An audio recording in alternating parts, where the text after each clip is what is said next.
a beaucoup de personnes que pour que vous soyez élevé, il faut que vous quittez votre famille. Beaucoup de personnes veulent s'élever. Beaucoup de personnes veulent être au premier rang. Beaucoup de personnes veulent être les meilleurs dans leur faculté, dans leur vie, dans leur famille, dans leur pays, dans leurs relations.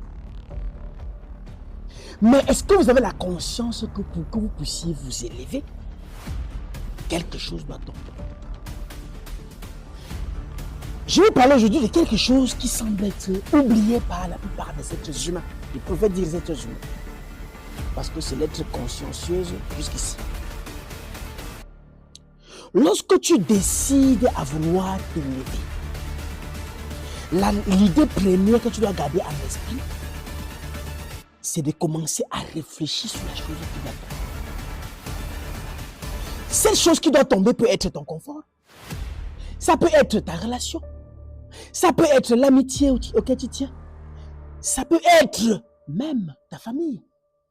Il y a beaucoup de personnes que pour que vous soyez élevé, il faut que vous quittez votre famille.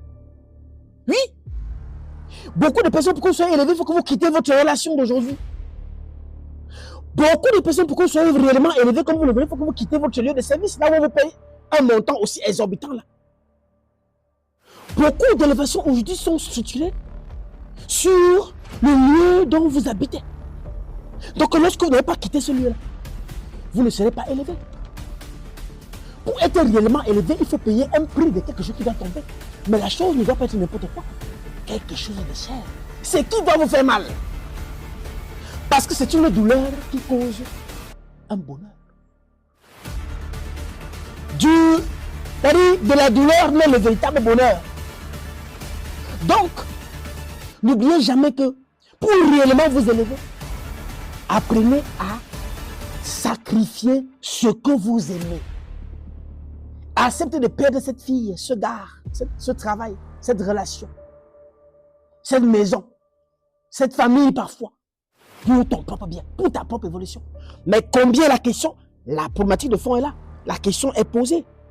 Combien de personnes encore sont susceptibles d'accepter de perdre quelque chose qu'il semble bien pour eux?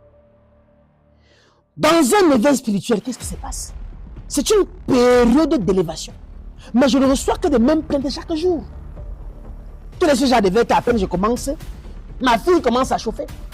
J'ai commencé mon éveil, on va renvoyer de lieu de service. J'ai commencé mon éveil, j'étais en relation avec une fille, tout allait bien. Dès qu'elle a commencé mon éveil, les premiers ont commencé, j'ai arrêté l'éveil. C'est la raison pour laquelle vous allez rester statique.